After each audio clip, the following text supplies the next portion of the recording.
الرحمن الرحيم الحمد لله رب العالمين الرحمن الرحيم مالك يوم الدين إياك نعبد وإياك نستعين اهدنا الصراط المستقيم صراط الذين أنعمت عليهم غير المغضوب عليهم ولا الضالين.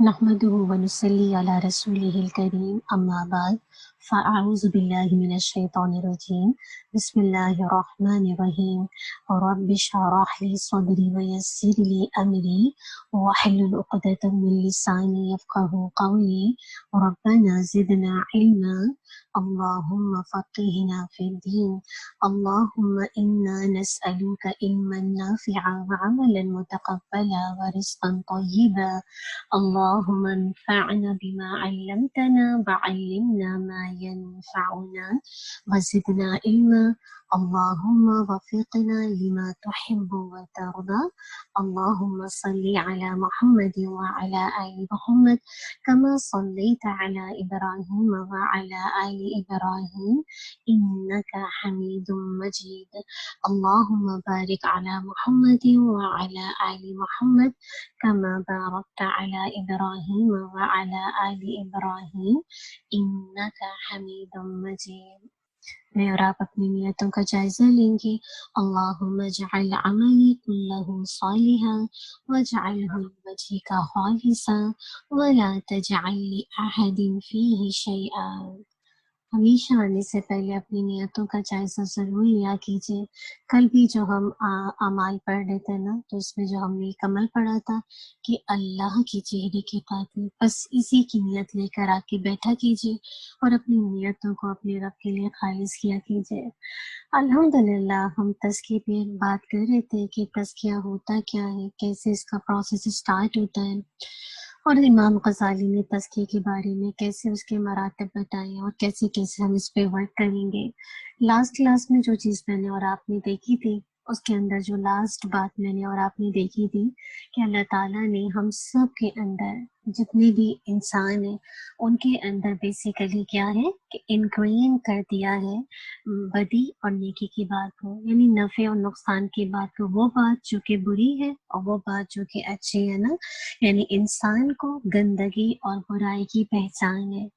اس کو پتہ ہے کہ یہ نیکی کے کام ہے، یہ برائی کے کام ہے. ہم میں سے کس کو نہیں پتا تھا بچپن سے کہ جھوٹ بولنا گناہ کبیرہ ہے؟ میرا نہیں خیال ہے ہم میں سے کسی کو یہ نہ پتا ہو کہ جھوٹ جو ہے گناہ کا کام ہے نا. لیکن اس کے باوجود ہماری زندگیوں میں جھوٹ کا عنصر شامل تھا نا. تو یاد رکھیے، تو جب انسان کو پہچان اور احساس، یہ انسان کی فطرت میں اللہ تعالیٰ نے انٹرین کر دیا ہے نا، فَأَلْهَمَهَا فُجُورَهَا وَتَقْوَاهَا. بس اللہ تعالیٰ نے اس کے نفس کو الہام کر دیا ہے اس کا فسق و فجور اور اس کا تقویٰ. یہ چیز انسان کے اندر موجود ہے کہ وہ اپنی برائی اور اچھائی کو جانتا ہے. جب میں اور آپ کا ضمیر زندہ ہوتا ہے نا، تو میں اور آپ الحمدللہ اپنی برائیوں کو جاننے لگتے ہیں. کیونکہ دیکھیے، اچھائی تو ہمیں ہر وقت لگتا ہے کہ ہم سے زیادہ اچھا تو کوئی ہے ہی نہیں. ایسے ہی لگتا ہے نا، یعنی ہم سا ہو تو سامنے آئے والی بات ہوتی ہے. لیکن برائی کو اپنے اندر جاننا، اس کو پہچاننا، اس کا احساس کرنا، اصل بات ہے کہ یہ اسی وقت ممکن ہے جب آپ کے اندر کا ضمیر زندہ ہونا.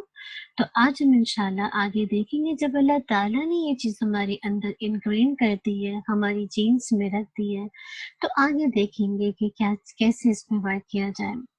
تو تزکیہ انسان کو خوبصورت اور حسین بناتا ہے. انسان فطرتاً حسن پسند واقعہ ہوا ہے نا، خوبصورتی کو پسند کرتا ہے، اور اللہ تعالیٰ بھی خوبصورتی کو پسند کرتا ہے. کیوں؟ کیونکہ حدیث میں آتا ہے، آپ کو یاد ہے، ان اللہ جمیل یحب الجمال. بے شک اللہ خوبصورت ہے اور وہ خوبصورتی کو پسند فرماتا ہے. انسان بھی خوبصورتی میں اٹریکشن یعنی کشش محسوس کرتا ہے نا، یعنی خوبصورت مناظر اسے اپنی طرف متوجہ کرتے ہیں۔ جہاں تک انسانی شکل و صورت کا تعلق ہے، وہ تو اللہ تعالیٰ نے بنائی ہے، وہ میرے اور آپ کے بس میں نہیں ہے، لیکن اپنے باطن، اپنی سوچ، اپنے عقیدے، اپنے دل اور ذہن کو خوبصورت بنانا میرے اور آپ کے اختیار میں ہے۔ جو اپنی سوچ، اپنے عقیدے اور اپنے عمل کو خوبصورت بنا لے، وہ اللہ کی نظر میں حسین بن جاتا ہے۔ نبی اکرم صلی اللہ علیہ وسلم دعا فرمایا کرتے تھے، مسند احمد میں یہ دعا موجود ہے، اللہم کما احسنت خلقی فاحسن خلقی۔ اے اللہ، جیسے تو نے میری تخلیق خوبصورت بنائی، میرا اخلاق بھی خوبصورت کر دے، آمین۔ اب یہ دیکھیے کہ ہماری ہاں عام طور پر جو اخلاق کا تصور پایا جاتا ہے، وہ اس اخلاق کی تصور سے مختلف ہے جس کا ذکر ہمیں قرآن اور احادیث نبوی صلی اللہ علیہ وسلم میں ملتا ہے نا۔ دنیاوی لحاظ سے ہم اس شخص کو خوش اخلاق کہتے ہیں نا جو بڑا باتونی ہو، جو لوگوں کو خوش کر سکتا ہو نا، جو جب وہ لوگوں کے درمیان موجود ہو تو اس کا اخلاق بہت اچھا ہو، اور جب اب لوگوں کے درمیان موجود نہیں ہے تو پھر اس کا اخلاق دیکھنے کے قابل ہوتا ہے۔ یہ چیزیں ہیں جن کو میں اور آپ اچھا اخلاق کہتے ہیں نا، جو بڑا آپ سے خوش الحانی سے مل رہا ہے، بڑی آپ کو اچھی اچھی باتیں کہہ رہا ہے، بڑا باتونی ہے، آپ کو گپ شپ میں لگایا ہوا ہے نا، آپ کہتے ہیں بڑا با اخلاق ہے، بڑے اچھے سے بات کرتا ہے نا، بڑا خوش کرتا ہے، بڑی میٹھی میٹھی باتیں کرتا ہے۔ ظاہری طور پر یاد رکھیے، میں اور آپ جس کو اخلاق کہتے ہیں، یہ دراصل وہ اخلاق نہیں ہے جو مجھے اور آپ کو ریکوائرڈ ہے نا۔ جہاں تک اسلام کا تعلق ہے، اس کے تصور اخلاق میں یقیناً یہ چیز بھی داخل ہے کہ انسان دوسروں کے ساتھ اپنا رویہ اچھا رکھے، دوسروں کے ساتھ خوشگوار رویے سے پیش آئے۔ یہ بھی اخلاق کا ایک حصہ ہے، مگر مکمل اخلاق نہیں، بلکہ اچھے اخلاق کا معیار اس سے کہیں زیادہ جامع، کمپریہنسو ہے۔ اور اس میں کیا چیز ہے؟ اس میں صحیح عقیدہ، نیت، دل کا خلوص، دل کی پاکیزگی بھی داخل ہے۔ آپ کو یاد ہے یہ جو دعا میں نے اور آپ نے جو اوپر پڑھی نا، اگر آپ اس پہ غور سے دیکھیں تو اس میں ظاہری اور باطنی تمام چیزوں کو سمیٹ لیا گیا ہے نا۔ کیا کہہ رہے ہیں اللہ تعالیٰ سے؟ اے اللہ، جیسے تو نے میری تخلیق خوبصورت کی ہے، یعنی مجھے اتنا بیوٹیفائی بنائے، مجھے بہت اچھا بنائے، میرا اخلاق بھی خوبصورت کر دے۔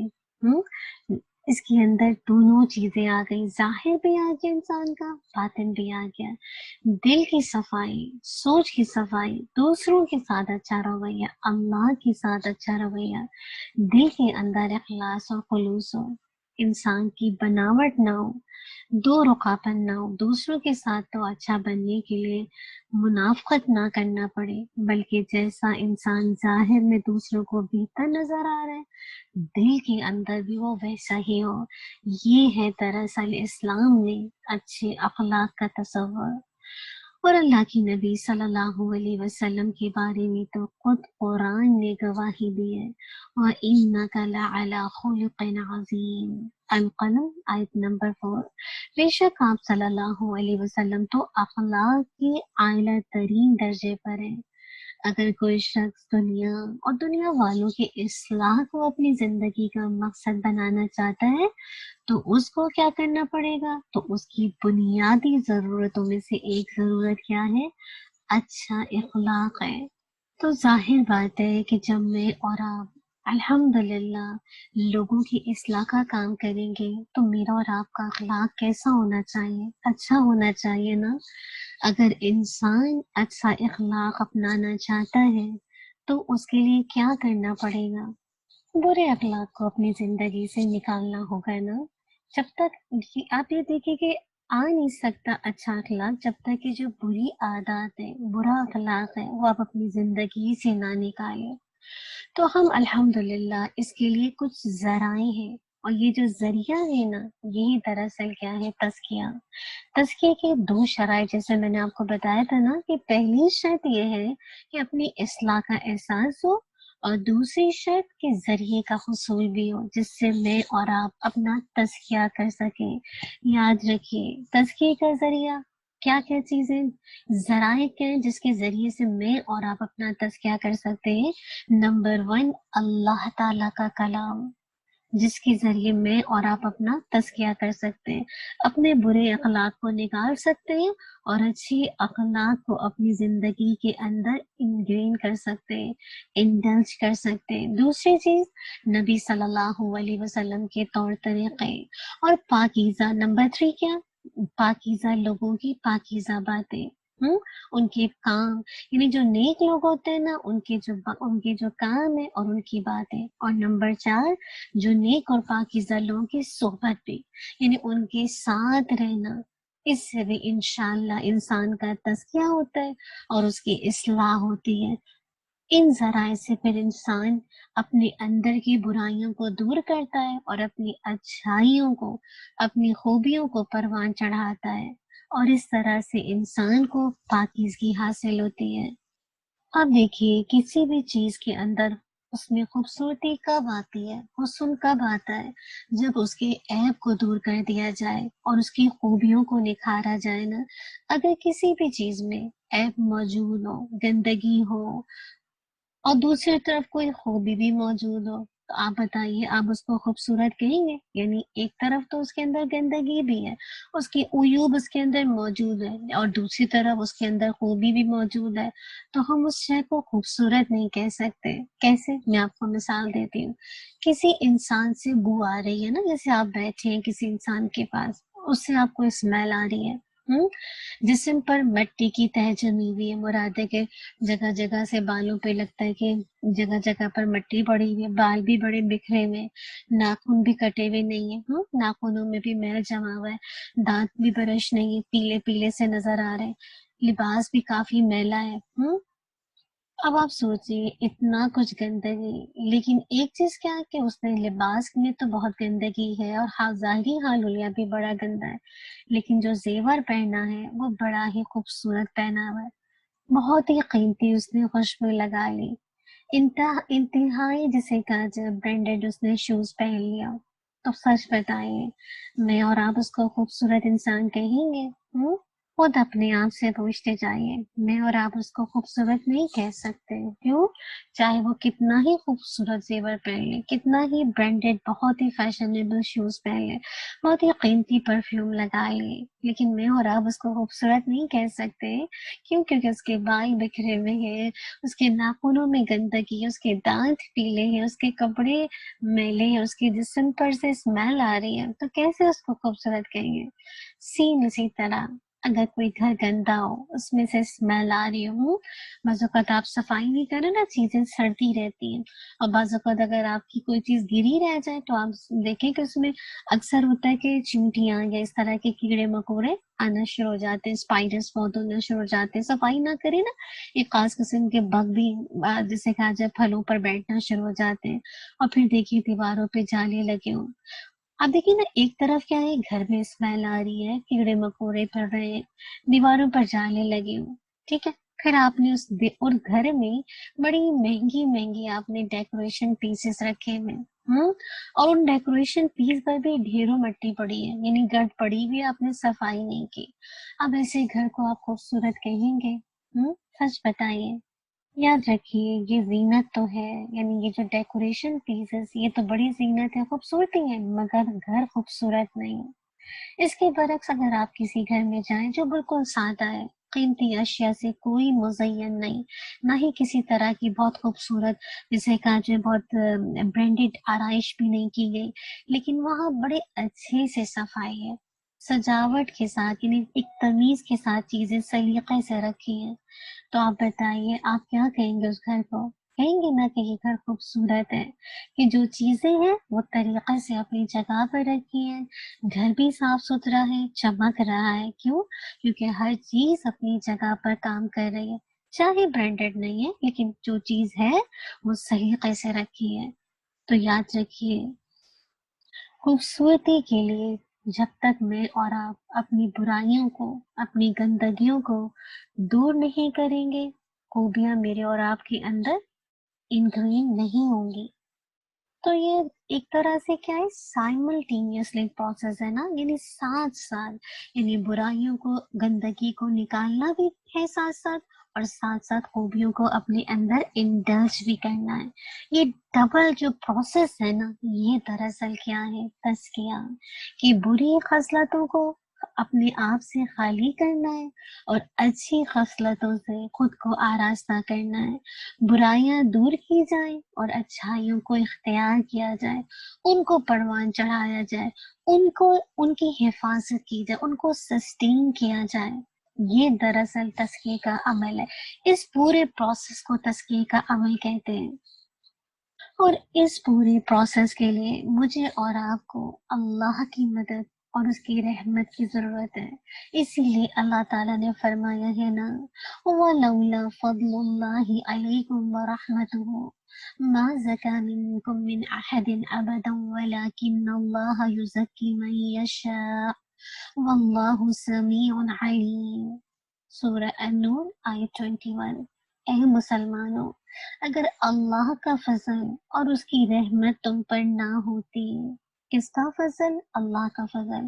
کس کی رحمت؟ اللہ کی رحمت تم پر نہ ہوتی تو تم میں سے کوئی ایک بھی کبھی بھی پاک نہ ہو سکتا، لیکن اللہ پاک کرتا ہے جس کو چاہتا ہے، اور اللہ خوب سننے والا اور جاننے والا ہے۔ کیا بات پتہ چلی کہ اللہ کی فضل و رحمت اور اس کے کلام کے بغیر کوئی بھی پاکیزگی اور تزکیہ حاصل نہیں کر سکتا۔ تو اللہ تعالیٰ سے دعا مانگیں گے کہ کیا دعا مانگیں گے؟ دو دعا اللہ تعالیٰ سے کریں گے۔ ایک تو اللہ تعالیٰ سے اس کے فضل اور اس کی رحمت کا سوال کریں گے، اللہم انی اسألوک من فضلک ورحمتک فإنہ لا یملکها الا انت۔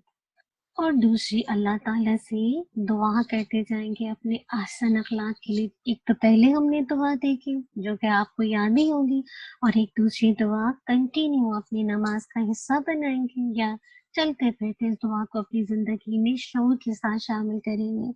اللہم اہدنی لأحسن الاخلاق فإنہ لا یہدی لأحسنها الا انت وَاصْرِفْ عَنِّي سَيِّئَهَا لَا يَصْرِفُ عَنِّي سَيِّئَهَا إِلَّا أَنْتَ۔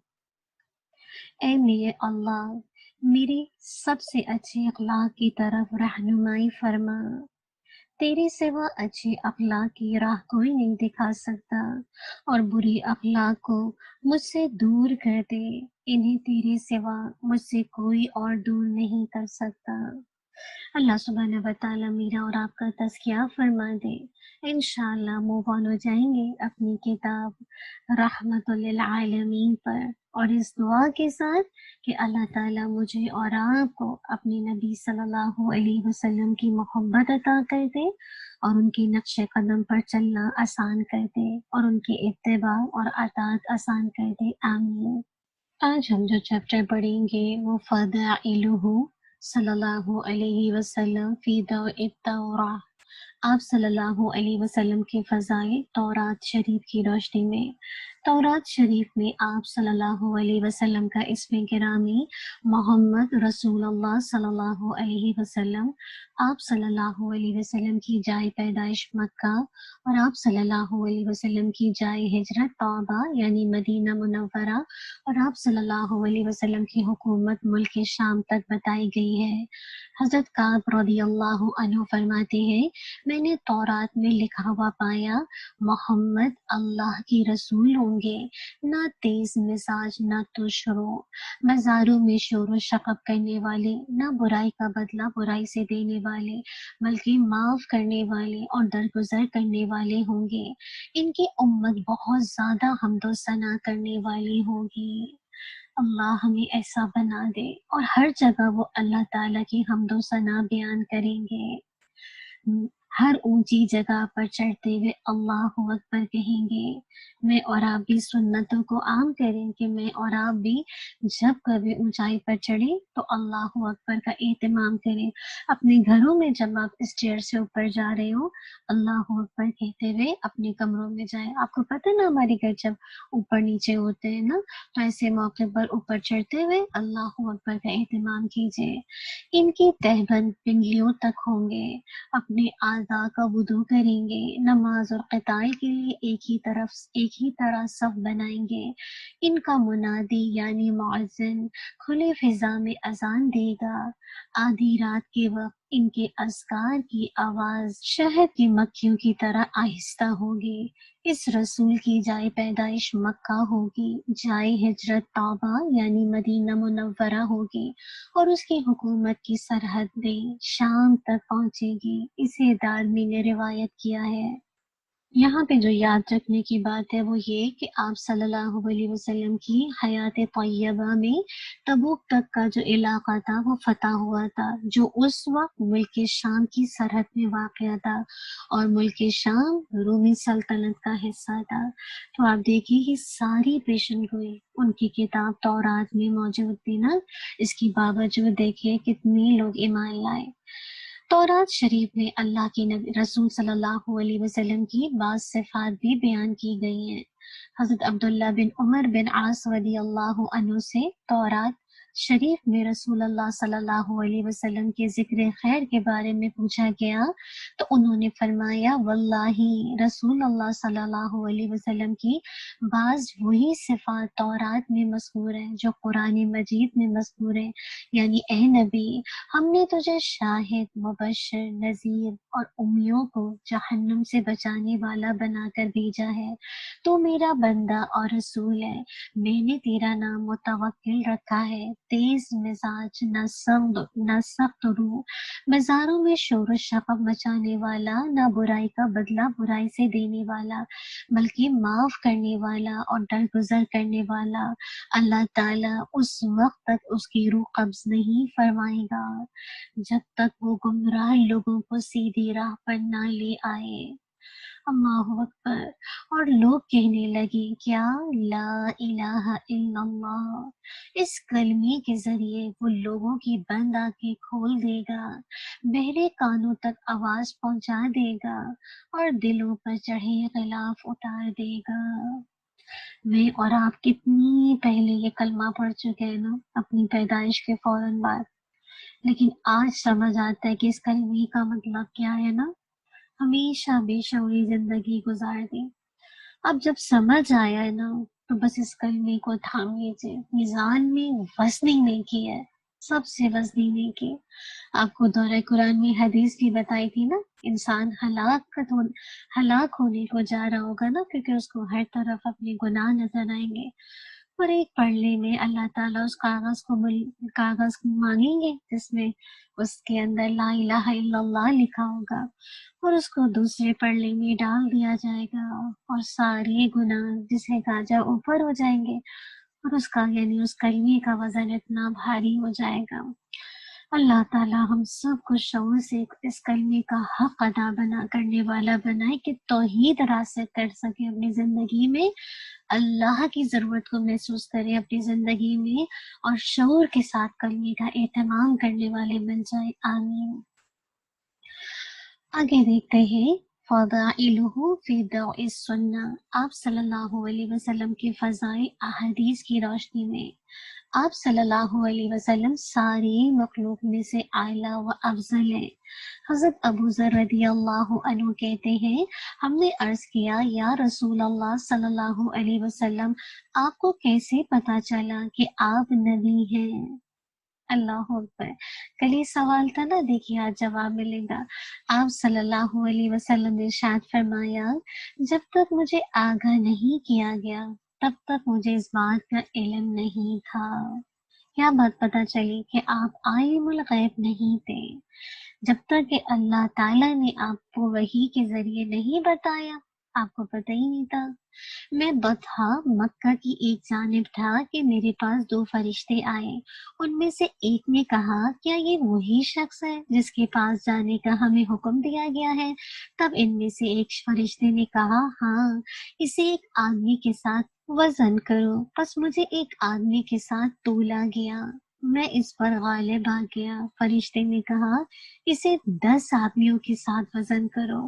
پھر انہوں نے مجھے 10 آدمیوں کے ساتھ وزن کیا، تب بھی میں غالب رہا۔ پھر اس نے کہا اچھا اسے 100 آدمیوں سے وزن کرو۔ چنانچہ مجھے 100 آدمیوں کے ساتھ وزن کیا گیا اور میں غالب رہا۔ اللہ اکبر۔ پھر فرشتے نے کہا اسے 1000 آدمیوں کے ساتھ وزن کرو۔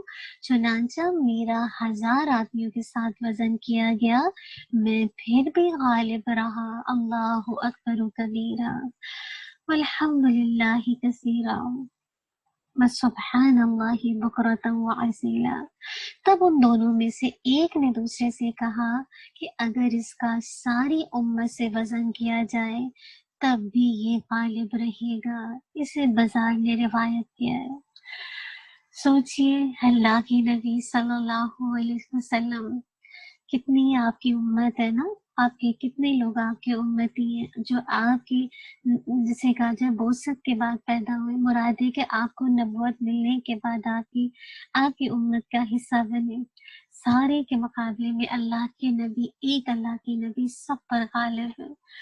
بس اللہ تعالیٰ ہمیں اپنے نبی صلی اللہ علیہ وسلم کی محبت دیتے کہ ہم کچھ تو اپنی زندگی میں ان کا رنگ لائیں نا، اور کچھ تو اللہ تعالیٰ کے آگے سرخرو ہو سکے نا۔ اصل بات یہ جو امت محمد ہے نا، یہ ساری جتنی بھی امتیں اللہ تعالیٰ نے بنائی ہیں ان میں سب سے افضل ہے، اور افضل ترین امت میں سے آپ صلی اللہ علیہ وسلم کی ذات مبارک سب سے افضل ہے۔ لہٰذا آپ صلی اللہ علیہ وسلم ساری مخلوق میں سے افضل و اعلیٰ ٹھہرے۔ فَلِلَّهِ الْحَمْدُ رب السماوات والارض۔ بس اللہ کے لیے حمد ہے نا، جس کو چاہے افضل بنا دے، جس کو چاہے اعلیٰ بنا دے، جس کو چاہے دوسروں پر فضیلت دے۔ اصل بات ہے کہ جب اللہ تعالیٰ نے کسی کو کسی پر فضیلت دی ہے تو اس میں بڑائی اس شخص کی نہیں ہے بلکہ اس رب کی بڑائی ہے کہ جس نے اس کو وہ اوصاف عطا کیے۔ تو اللہ کی ہمیشہ بڑائی بیان کرتے رہیے۔ سبحان اللہ و بحمدہ سبحان اللہ العظیم۔ اولاد اسماعیل میں سے آپ صلی اللہ علیہ وسلم کی ذات سب سے اعلیٰ اور افضل ہے۔ حضرت واصلہ بن اسقع رضی اللہ عنہ سے روایت ہے کہ رسول اللہ صلی اللہ علیہ وسلم نے فرمایا اللہ تعالیٰ نے اولاد اسماعیل میں سے کنانہ کو چنا، اور کنانہ میں سے قریش کو چنا، اور قریش میں سے ہاشم کو چنا، اور بنی ہاشم میں سے مجھے چنا۔ اسے مسلم نے روایت کیا ہے۔ حضرت آدم علیہ السلام کی پیدائش سے قبل آپ صلی اللہ علیہ وسلم کی نبوت کا فیصلہ ہو چکا تھا۔ حضرت ابو ہریرہ رضی اللہ عنہ کہتے ہیں کہ صحابہ کرام رضی اللہ عنہم نے عرض کیا یا رسول اللہ صلی اللہ علیہ وسلم، آپ کو نبوت کب عطا ہوئی؟ آپ صلی اللہ علیہ وسلم نے ارشاد فرمایا اس وقت جب آدم روح اور جسم کے مرحلے میں تھا، یعنی آدم علیہ السلام کے جسم میں روح پھونکی جا چکی تھی لیکن جسم متحرک نہیں تھا۔ واللہ عالم بالصواب۔ اسے ترمذی نے روایت کیا ہے۔ حضرت آدم علیہ السلام کی پیدائش سے قبل آپ صلی اللہ علیہ وسلم کا خاتم النبی ہونا بھی طے ہو چکا تھا، یعنی اللہ تعالیٰ نے اپنے علم سے سب کچھ لوح محفوظ پر، آپ کو یاد ہے نا، قلم اٹھائی لے گئے اور صحیفے خشک ہو گئے، ہر چیز اللہ تعالیٰ کے پاس اپنے علم سے، جو تقدیر کے فیصلے میں ہم نے دیکھا تھا جب ہم اللہ تعالیٰ کا نام پڑھ رہے تھے نا، تو اس میں یاد ہے قادر قدیر، تو اس میں جو بات آئی تھی تو پھر ہم نے یہی بات کی تھی نا، الحمدللہ اپنے علم سے ہر چیز لوح محفوظ پر لکھی ہوئی تھی نا، تو یہ بات بھی لکھی ہوئی۔ آپ صلی اللہ علیہ وسلم کا ظہور حضرت ابراہیم علیہ السلام کی دعا کا نتیجہ ہے۔ حضرت عیسیٰ علیہ السلام نے بنی اسرائیل کو آپ صلی اللہ علیہ وسلم کی بشارت دی تھی۔ آپ صلی اللہ علیہ وسلم کی پیدائش کے وقت آپ صلی اللہ علیہ وسلم کی والدہ محترمہ نے اپنے جسم سے ایک نور برآمد ہوتے دیکھا جس نے شام کے محلات تک روشن کر دیے۔ حضرت عرباد بن ساریہ رضی اللہ عنہ سے روایت ہے کہ رسول اللہ صلی اللہ علیہ وسلم نے فرمایا، میرا خاتم النبیین ہونا اس وقت اللہ تعالیٰ کے یہاں طے ہو گیا تھا جب آدم علیہ السلام اپنی مٹی میں گندے ہوئے تھے۔ میری ابتدا کی خبر یہ ہے کہ میں ابراہیم علیہ السلام کی دعا ہوں، عیسیٰ علیہ السلام کی بشارت ہوں اور اپنی والدہ کے خواب کی تعبیر ہوں۔ جو میری والدہ نے میری پیدائش کے وقت دیکھا تھا کہ ان کے جسم سے ایک نور نکلا ہے جس سے شام کے محلات روشن ہو گئے ہیں۔ اسے احمد ابن حبان اور حاکم نے روایت کیا ہے۔ حضرت ابراہیم علیہ السلام کی جو دعا کی تھی نا، وہ سورہ بقرہ کی آیت نمبر 129 میں موجود ہے، اور عیسیٰ علیہ السلام نے جو بشارت دی تھی اللہ کے نبی کی، اس کا ذکر سورہ الصف کی آیت نمبر 6 میں موجود ہے۔ دیگر انبیاء کرام رضی اللہ علیہ السلام کے مقابلے میں رسول اکرم صلی اللہ علیہ وسلم کو درج ذیل 6 فضیلتیں حاصل ہیں، یعنی جو دیگر انبیاء کو نہیں دی گئی، آپ ان کے مقابلے میں آپ کو یہ ساری فضیلتیں دی گئی۔ نمبر 1 کیا؟ جوامع کلم کی خوبی۔ مراد کیا ہے؟ بہترین جامع، کہتے ہیں نا جوامع، جامع کی جمع، یعنی بہت زیادہ گہری اور جسے کہا جائے ڈیپ بات کرنا بہت کم الفاظ کے اندر، یعنی تھوڑے الفاظ میں بہت ہی پاورفل بات کو پیش کرنا۔ نمبر 2 دشمن پر روب ہونا۔ نمبر 3 مال غنیمت کا حلال ہونا۔ نمبر 4 ساری زمین کا مسجد ہونا۔ نمبر 5 ساری مخلوق کی طرف نبی ہونا۔ اور نمبر 6 آپ صلی اللہ علیہ وسلم پر نبوت کا ختم ہونا۔ حضرت ابو ہریرہ رضی اللہ عنہ سے روایت ہے کہ رسول اللہ صلی اللہ علیہ وسلم نے فرمایا، مجھے دوسری انبیاء کے مقابلے میں 6 باتوں پر فضیلت دی گئی ہے۔ نمبر 1 مجھے جوامع الکلم دیے گئے ہیں۔ نمبر 2 دشمن پر روب کے ساتھ میری مدد کی گئی ہے۔ نمبر 3 میرے لیے مال غنیمت حلال کیا گیا۔ نمبر 4 ساری زمین میرے لیے پاک کرنے والی اور نماز کی جگہ بنائی گئی۔ نمبر 5 مجھے ساری مخلوق کی طرف رسول بنا کر بھیجا گیا۔ اور نمبر 6 نبوت کا سلسلہ مجھ پر ختم ہو گیا۔ اسے مسلم نے روایت کیا۔ جوامع الکلم سے مراد ایسا کلام ہے جس میں الفاظ کم اور معنی زیادہ ہوں، یعنی قرآن مجید اور حدیث نبوی صلی اللہ علیہ وسلم۔ اور دشمن پر جو روب کے بارے میں دوسری احادیث میں وضاحت آتی ہے کہ 1 ماہ کی مسافت سے دشمن پر میرا روب طاری ہو جاتا۔ اللہ اکبر۔ اور جہاں تک مال غنیمت کی بات ہے تو یاد رکھیے کہ پہلی امتوں کے لیے مال غنیمت حلال نہیں تھا۔ آپ کو یاد ہے جب ہم جز کر رہے تھے چوتھا یا تیسرا جز کر رہے تھے یا تیسرا جز تھا، تو اس وقت یا پھر مجھے یاد پڑ رہا ہے کہ ہم آگے جو سورہ توبہ یا سورہ انفال نا، تو سورہ انفال میں جس میں مال غنیمت کا ذکر آتا ہے نا، تو آپ کو یاد ہے کہ مال غنیمت کا جب ذکر آتا ہے تو اس وقت پہلے میں کیا ہوتا تھا کہ جو بھی مال آتا غنیمت کے نتیجے میں، یعنی جو بھی مسلمانوں کے پاس مال آتا تو ایک آسمان سے آگ آتی، اس کو کھا جاتی تھی نا، لیکن اللہ کے نبی صلی اللہ علیہ وسلم کے لیے یہ مال غنیمت کو حلال کر دیا گیا۔ آپ صلی اللہ علیہ وسلم چلتا پھرتا قرآن تھے۔ حضرت عائشہ رضی اللہ عنہا فرماتی ہیں، آپ صلی اللہ علیہ وسلم کا اخلاق عین قرآن کے مطابق تھا۔ اسے مسلم، احمد اور ابو داؤد نے روایت کیا۔ آپ صلی اللہ علیہ وسلم کا اخلاق قرآن تھا۔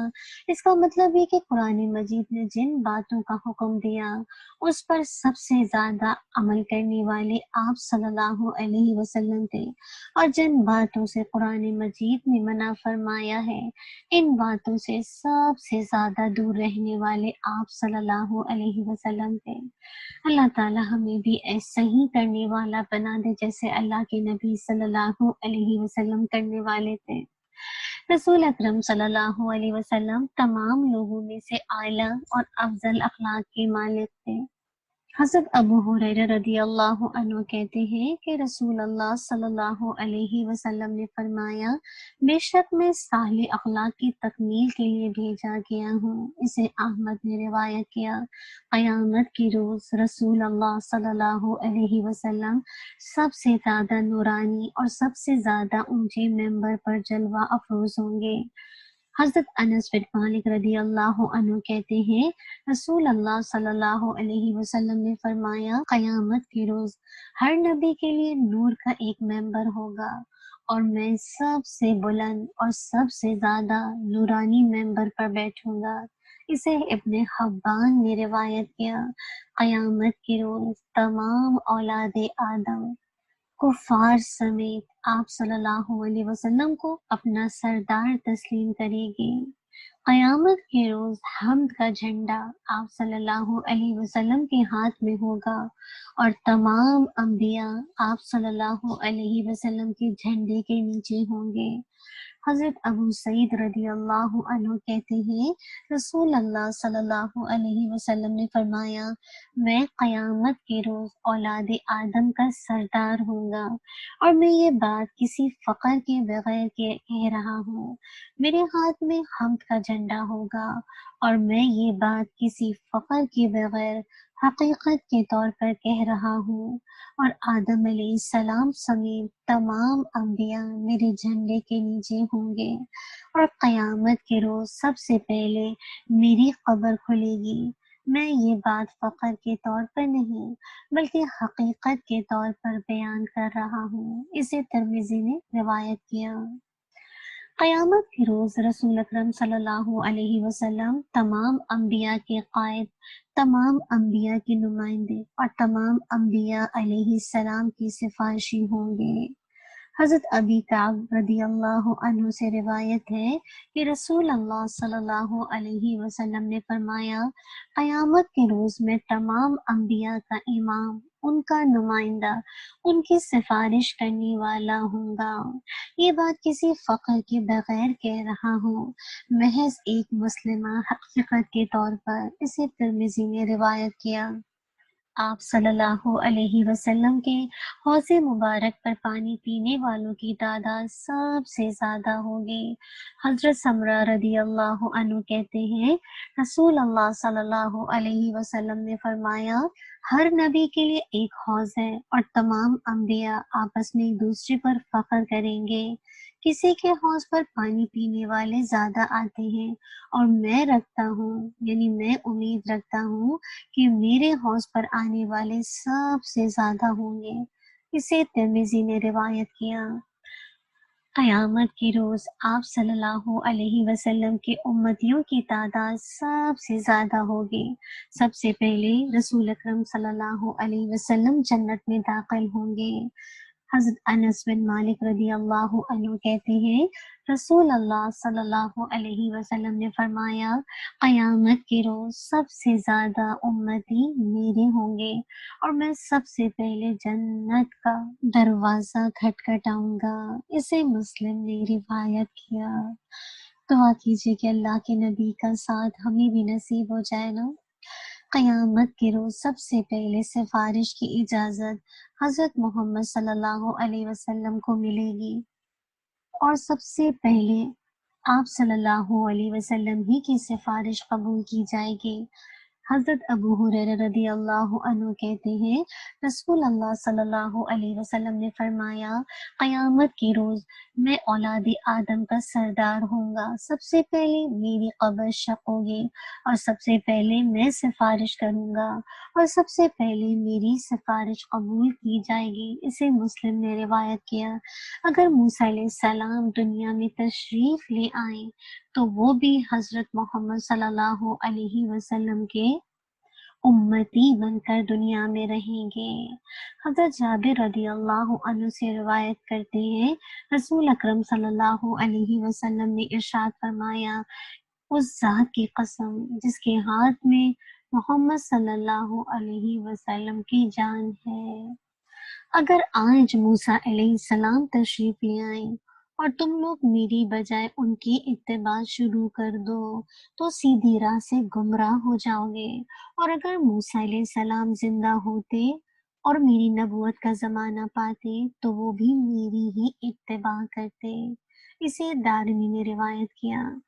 عیسیٰ علیہ السلام قیامت کے قریب آسمان سے نازل ہوں گے تو دنیا میں رسول اللہ صلی اللہ علیہ وسلم کے امتی کی حیثیت سے زندگی بسر فرمائیں گے۔ حضرت جابر رضی اللہ عنہ کہتے ہیں، میں نے رسول اللہ صلی اللہ علیہ وسلم کو فرماتے ہوئے سنا ہے کہ عیسیٰ علیہ السلام جب نازل ہوں گے تو اس وقت کا امام کہے گا آئیے نماز پڑھائیں۔ عیسیٰ علیہ السلام کہیں گے تم خود ہی ایک دوسرے پر حاکم ہو۔ یہ وہ بزرگی ہے جو اللہ تعالیٰ نے اس امت کو عطا فرمائی ہے۔ اسے مسلم نے روایت کیا ہے۔ اگلے چیپٹر کی طرف چلتے ہیں۔ ما لقی من اذى المشرکین والمنافقین، آپ صلی اللہ علیہ وسلم پر مشرکین اور منافقین کے ظلم اور زیادتیاں۔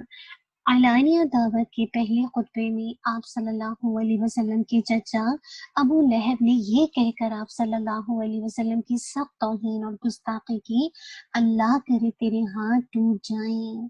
حضرت عبداللہ بن عباس رضی اللہ عنہما سے روایت ہے کہ نبی اکرم صلی اللہ علیہ وسلم مکے کے پتھریلے میدان بطحا کی طرف تشریف لائے اور کوہ صفا پر چڑھ گئے اور بلند آواز سے پکارا، یا صباحا، لوگوں ہوشیار۔ یہ آواز سن کر قریش کے لوگ اکٹھے ہو گئے۔ آپ صلی اللہ علیہ وسلم نے ارشاد فرمایا، بتاؤ اگر میں تم سے کہوں کہ دشمن صبح یا شام تم پر حملہ کرنے والا ہے تو کیا میری بات کو سچ مان لو گے؟ لوگوں نے جواب دیا ہاں۔ آپ صلی اللہ علیہ وسلم نے ارشاد فرمایا، تو پھر سنو، میں تمہیں آنے والے سخت عذاب سے خبردار کرنے والا ہوں۔ ابو لہب نے کہا، تیرا ہاتھ ٹوٹ جائے، کیا تو نے اس لیے ہمیں اکٹھا کیا تھا؟ اس پر اللہ تعالیٰ نے سورہ لہب کیا تو نے اس لیے ہمیں اکٹھا کیا تھا؟ اس پر اللہ تعالیٰ نے سورہ لہب نازل فرمائی۔ اسے بخاری نے روایت کیا۔ ابو لہب آپ صلی اللہ علیہ وسلم کے خلاف لوگوں میں یہ پروپیگنڈا کرتا کہ یہ شخص بے دین اور جھوٹا ہے۔ حضرت ربیعہ بن عباد رضی اللہ عنہ کہتے ہیں کہ میں نے زمانہ جاہلیت میں رسول اللہ صلی اللہ علیہ وسلم کو ظلم مجاز کے بازار میں دیکھا تو آپ صلی اللہ علیہ وسلم فرماتے تھے، لوگوں کیا کہتے تھے، یا ایھا الناس قولوا لا الہ الا اللہ تفلحوا، لوگوں لا الہ الا اللہ کہو فلاح پاؤ گے۔ لوگ آپ کی بات سننے کے لیے اکٹھے ہو جاتے۔ آپ صلی اللہ علیہ وسلم کے پیچھے ایک آدمی تھا، روشن چہرے والا، بھینگی آنکھوں والا اور بالوں کو 2 مینڈیوں والا۔ وہ کہہ رہا تھا کہ یہ شخص بے دین ہو گیا ہے، جو کچھ کہہ رہا ہے سب جھوٹ ہے۔ رسول اللہ صلی اللہ علیہ وسلم جدھر جدھر تشریف لے جاتے وہ آپ کے پیچھے پیچھے جاتا۔ میں نے اس آدمی کے بارے میں پوچھا، یہ کون ہے؟ لوگوں نے بتایا، یہ اس کا چچا ابو لہب ہے۔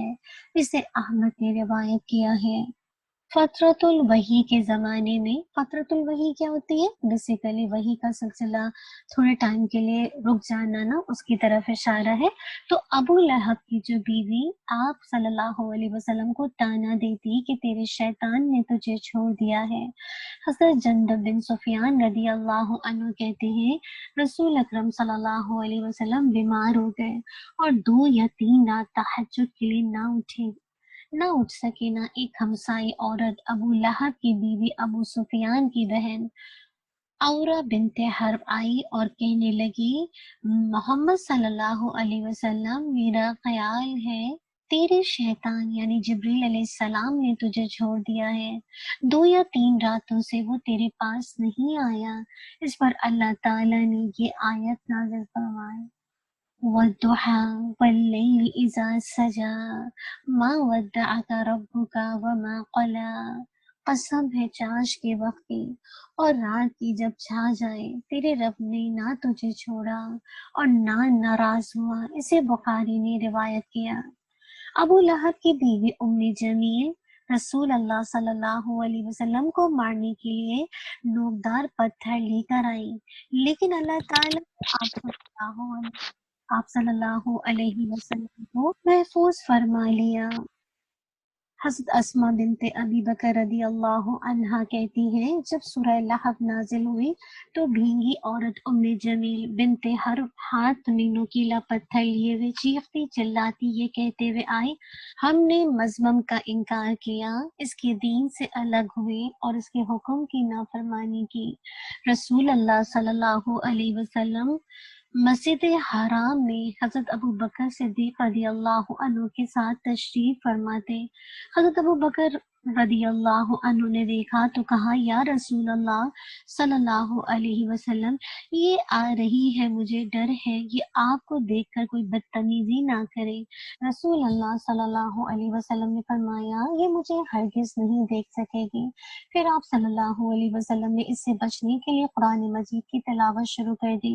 پھر جیسا کہ اللہ تعالیٰ نے فرمایا ہے، اے محمد صلی اللہ علیہ وسلم، جب تو قرآن پڑھتا ہے تو ہم تیری اور آخرت پر ایمان نہ لانے والوں کے درمیان نظر نہ آنے والا پردہ حائل کر دیتے ہیں۔ سورہ بنی اسرائیل آیت نمبر 45۔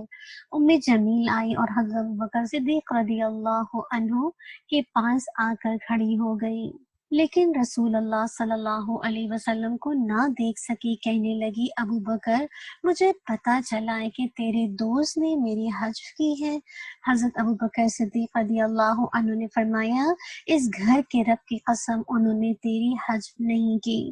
اس پر ام جمیل یہ کہتی بھی واپس پلٹ گئی کہ قریش جانتے ہیں میں ان کے سردار کی بیٹی ہوں۔ اسے ابن ابی حاتم نے روایت کیا ہے۔ یاد رکھیے کہ ابو لہب کی جو بیوی کا نام تھا وہ اروا تھا، کنیت ام جمیل تھی، ابو سفیان بن حرب کی بہن اور حرب بن امیہ کی بیٹی تھی۔ اللہ تعالیٰ بس بچا کے رکھے ایسے لوگوں سے نا۔ ایک بازار کی روایت میں یہ بھی آتا ہے کہ اللہ کے نبی صلی اللہ علیہ وسلم نے فرمایا، فرشتہ میرے اور ام جمیل کے درمیان رکاوٹ بن کر کھڑا ہو گیا تھا، اسی لیے وہ مجھے نہ دیکھ سکی۔ حضرت ابو بکر صدیق رضی اللہ عنہ نے فرمایا، محمد نے تمہاری حجب نہیں کی، اس کا مطلب یہ تھا کہ یہ حجب جو ہے وہ اللہ تعالیٰ نے فرمائی ہے، نہ کہ محمد صلی اللہ علیہ وسلم نے۔ ہم دیکھیں کہ کیسے کیسے اللہ کے نبی صلی اللہ علیہ وسلم کو ستایا جاتا نا، آپ کی کیسے توہین کی جاتی، کیسے آپ کو ذلیل کیا جاتا نا، لیکن اللہ تعالیٰ کیسے اپنے نبی کا پروٹیکٹ کرتے ہوئے نظر آ رہے ہیں نا۔ تو اللہ کا وعدہ ہے، ان تنصر اللہ ینصرکم، جو اللہ کے دین کی مدد کرے گا اللہ اس کے لیے کافی ہو جائے گا، مثلا مرادی کہ وہ بھی اس کی مدد کرے گا۔ آپ صلی اللہ علیہ وسلم کی بیٹی کی وفات پر آپ صلی اللہ علیہ وسلم کی توہین اور استہزاء کے طور پر عاص بن وائل اور ابو لہب نے آپ صلی اللہ علیہ وسلم کو جڑ کٹا کہا۔ حضرت یزید بن رومان رضی اللہ عنہ کہتے ہیں، عاص بن وائل کے سامنے لعن اللہ کے سامنے جب رسول اللہ صلی اللہ علیہ وسلم کا ذکر خیر ہوتا تو کہتا، اس کی بات چھوڑو، مراد ہے اس کی بات چھوڑو، وہ جڑ کٹا آدمی ہے، اس کے پیچھے اس کی نرینہ اولاد نہیں، جب مر گیا تو اس کا کوئی نام لینے والا نہیں ہوگا۔ اس پر اللہ تعالیٰ نے یہ آیت نازل فرمائی، بے شک تیرا دشمن ہی جڑ کٹا ہے۔ اسے ابن کثیر نے روایت کیا۔ حضرت عطا رحمہ اللہ کہتے ہیں کہ جب رسول اللہ صلی اللہ علیہ وسلم کا بیٹا فوت ہوا تو ابو لہب بھاگا بھاگا مشرکین کے پاس گیا اور کہا، آج رات محمد صلی اللہ علیہ وسلم کی جڑ کٹ گئی ہے۔ اس پر اللہ تعالیٰ نے یہ آیتی نازل فرمائی، ان شانئک ھو الابتر۔ اسے ابن کثیر نے روایت ذکر کیا ہے۔ مسجد الحرام میں عقبہ بن ابی معیط لعنہ اللہ نے رسول اکرم صلی اللہ علیہ وسلم کو قتل کرنے کی کوشش کی، لیکن ابو بکر صدیق رضی اللہ عنہ آڑے آ گئے۔ حضرت عروہ بن زبیر رضی اللہ عنہ کہتے ہیں میں نے حضرت عبداللہ بن عمر رضی اللہ عنہ سے دریافت کیا کہ مشرکوں نے رسول اللہ صلی اللہ علیہ وسلم کو سب سے زیادہ تکلیف کون سی دی تھی؟ انہوں نے کہا میں نے دیکھا کہ رسول اللہ صلی اللہ علیہ وسلم مسجد حرام میں نماز پڑھ رہے تھے، عقبہ بن معیط لعن اللہ آیا اور اپنی چادر آپ صلی اللہ علیہ وسلم کے گلے میں ڈال کر زور سے گلا گھونٹا۔ اتنے میں حضرت ابوبکر رضی اللہ عنہ دوڑے دوڑے آئے اور عقبہ کو پیچھے دھکیل کر آپ صلی اللہ علیہ وسلم کو بچایا اور فرمایا کیا تم ایک آدمی کو اس لیے قتل کرنا چاہتی ہو کہ وہ کہتا ہے میرا رب اللہ ہے، حالانکہ وہ تمہاری رب کی طرف سے واضح دلائل لے کر آیا ہے۔ اسے بخاری نے روایت کیا۔ ابو جہل لعنہ اللہ نے آپ صلی اللہ علیہ وسلم کو قتل کرنے کا ارادہ کیا لیکن اپنے ارادے پر عمل نہ کر سکا۔ حضرت عبداللہ بن عباس رضی اللہ عنہما سے روایت ہے کہ ابو جہل نے کہا اگر میں نے محمد صلی اللہ علیہ وسلم کو کعبے کے نزدیک نماز پڑھتے ہوئے دیکھا تو اس کی گردن کچل ڈالوں گا۔ آپ صلی اللہ علیہ وسلم کو یہ بات معلوم ہوئی تو فرمایا اگر وہ ایسی حرکت کرتا تو فرشتے اس کو پکڑ لیتے اور اس کی بوٹی بوٹی کر دیتے۔ اسے بخاری نے روایت کیا۔ ابو جہل لعنہ اللہ رسول اللہ صلی اللہ علیہ وسلم کو قتل کرنے کے ارادے سے آگے بڑھا لیکن نامراد واپس پلٹا۔ حضرت ابو ہریرہ رضی اللہ عنہ سے روایت ہے کہ ابو جہل لعنہ اللہ نے لوگوں سے پوچھا کیا محمد صلی اللہ علیہ وسلم نماز کے لیے اپنا منہ زمین پر رکھتا ہے؟ لوگوں نے جواب دیا ہاں۔ ابو جہل نے کہا لات و عزا کی قسم اب اگر میں نے اسے ایسا کرتے دیکھا تو میں اس کی گردن ڈھونڈ ڈالوں گا یا اس کا منہ مٹی مٹی کر دوں گا۔ ایک مرتبہ آپ صلی اللہ علیہ وسلم نماز پڑھ رہے تھے اور وہ آپ کی گردن ڈھونڈنے کے لیے آگے بڑھا لیکن فوراً ہی الٹے پاؤں پیچھے بھاگا اور ہاتھ سے اپنے آپ کو بچانے لگا۔ لوگوں نے پوچھا کیا ہوا ہے؟ ابو جہل نے کہا میرے اور محمد صلی اللہ علیہ وسلم کے درمیان آگ کی خندق تھی، خطرناک اور بہت سے بازو تھے۔ اللہ اکبر۔ رسول اللہ صلی اللہ علیہ وسلم نے فرمایا وہ میرے قریب آتا تو فرشتے اس کے چیخیں اڑا دیتے۔ اسے مسلم نے روایت کیا ہے۔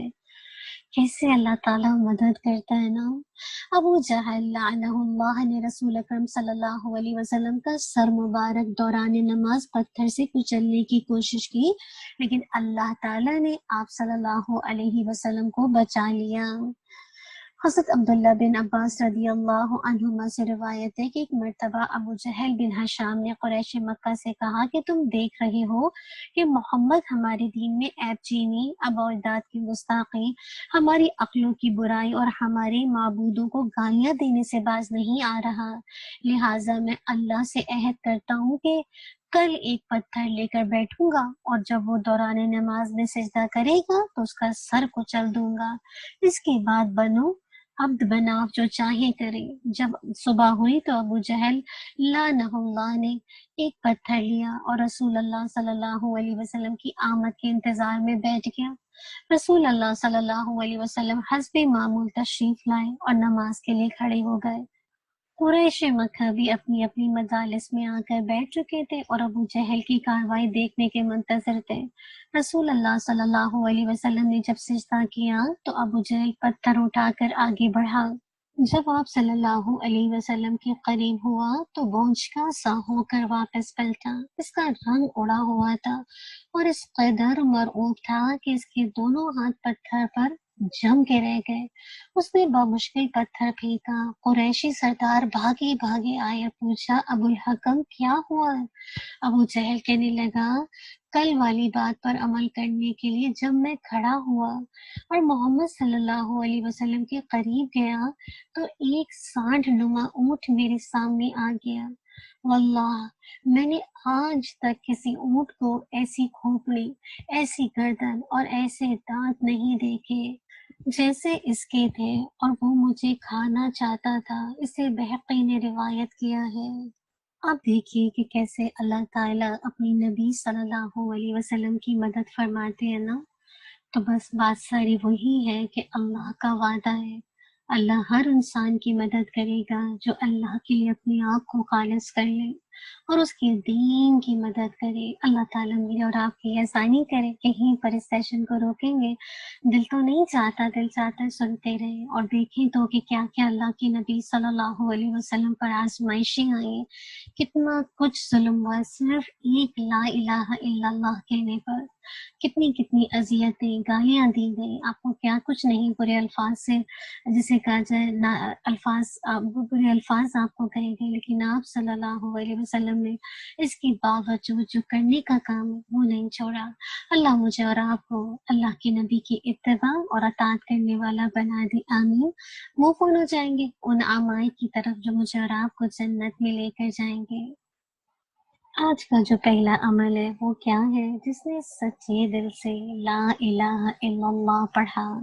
ابو ہریرہ رضی اللہ عنہ سے روایت ہے کہ نبی کریم صلی اللہ علیہ وسلم نے فرمایا، جب بھی کوئی بندہ سچے دل سے لا الہ الا اللہ پڑھتا ہے تو اس کے لیے آسمان کے دروازے کھول دیے جاتے ہیں، حتیٰ کہ اس کلمے کو اللہ کے عرش تک لے جایا جاتا ہے، بشرطے کہ بندہ کبیرہ گناہوں سے اجتناب کرے۔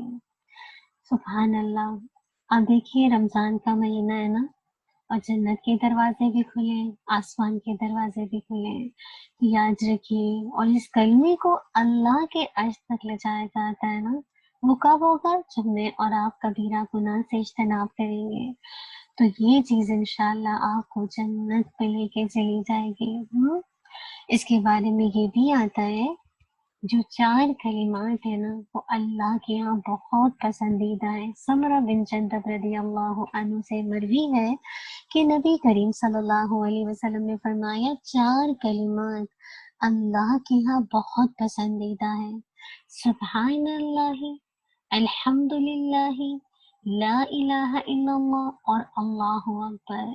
ان میں سے جس کلمے سے بھی ابتدا کر لی جائے کوئی حرج نہیں، یعنی یہ 4 کلمے ایسے ہیں جو انسان کو جنت میں لے جانے والے ہیں نا۔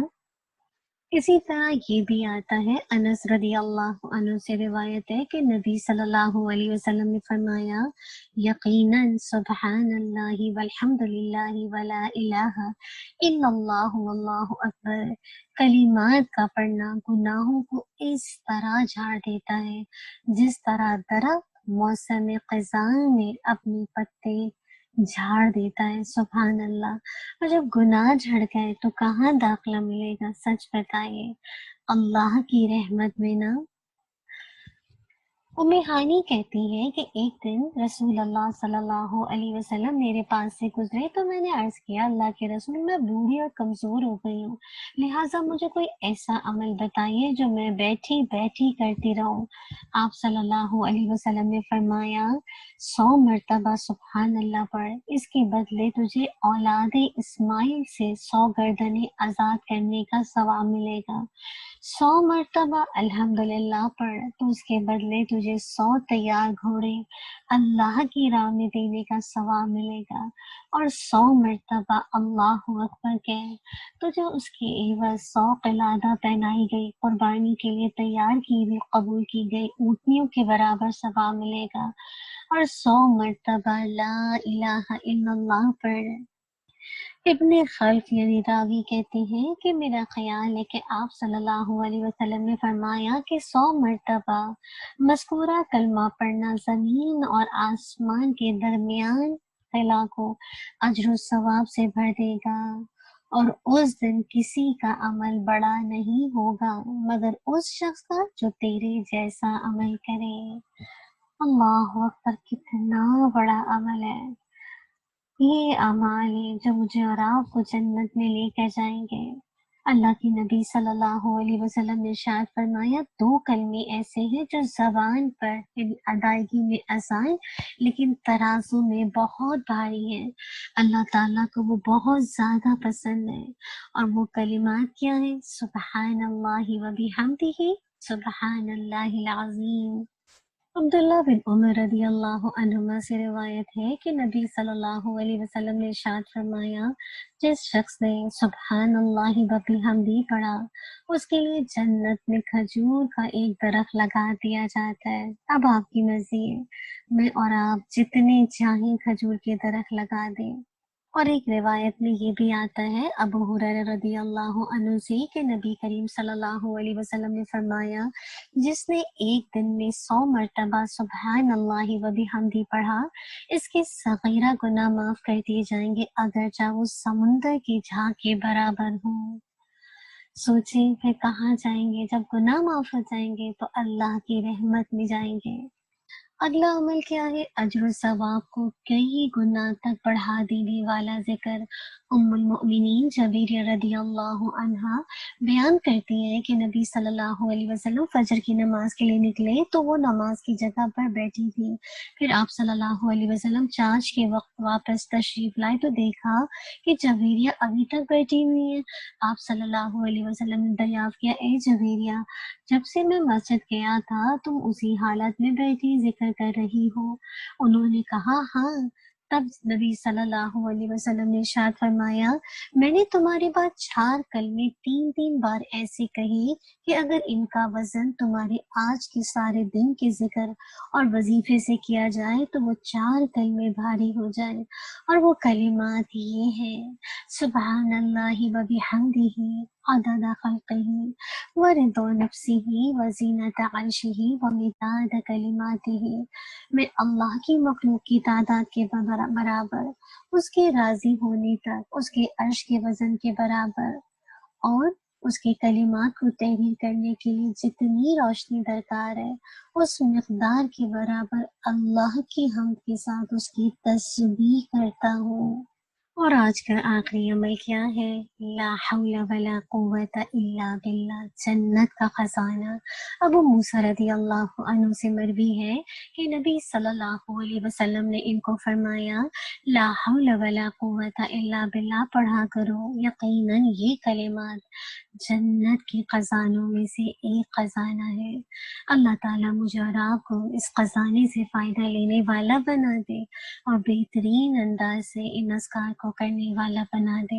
وآخر دعوانا الحمد للہ رب العالمین۔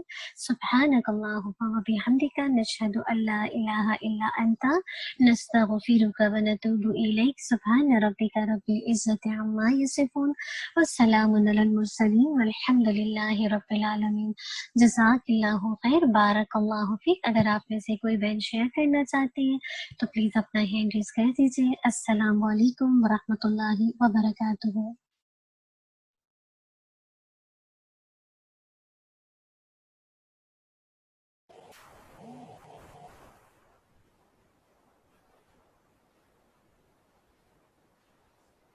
سسٹر سلمہ پلیز مائک لے لیجیے۔